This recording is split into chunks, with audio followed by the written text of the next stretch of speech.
How to enable or disable CSS text align last property in Safari on iPhone X. And okay guys, in your mobile phone, go to settings.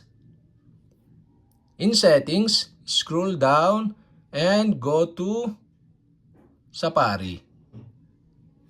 In Safari, scroll down again and below you can see the advanced. Okay, go to advanced. In advanced, you can see here the experimental features. Okay, go to this. And experimental features, scroll down again, and you can see here the CSS text align last property. And the CSS text align last property is disabled. To enable this, you'll have to do is switch on the switch button on the right side. And okay guys, we have successfully enabled.